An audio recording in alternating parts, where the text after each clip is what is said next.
In this video, I'm going to show you how to show keyframes in DaVinci Resolve and how to manage them so you can make your edits more precise, more organized, and much easier to control.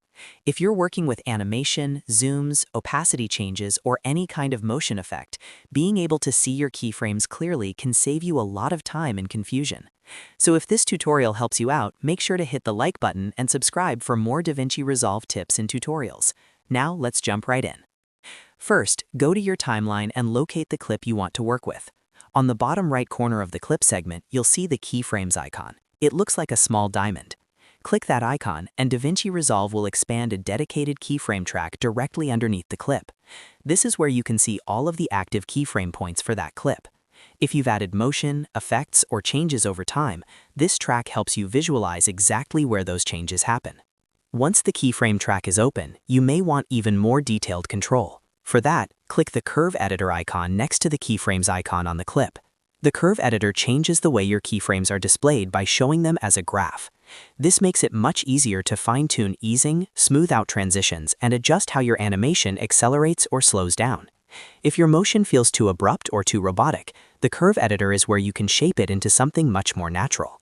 Next, open the Inspector panel by clicking the Inspector button in the top right header of the interface. The inspector is one of the most useful places to manage keyframes in DaVinci Resolve because it lists all of the editable parameters for your selected clip.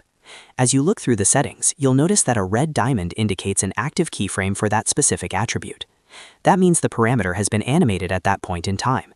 This is especially helpful when you're working with multiple keyframed properties and need to figure out what has been changed.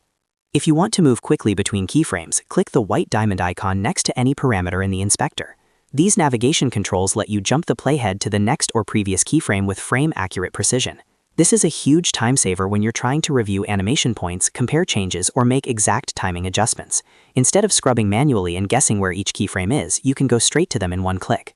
You can also narrow down what you see in the timeline's expanded keyframe track. Open the drop-down menu in that keyframe section and select the specific parameter you want to view, such as opacity or zoom. This filters the timeline so you only see the keyframes associated with that one attribute. That makes it much easier to stay organized, especially if your clip has multiple animated settings happening at the same time.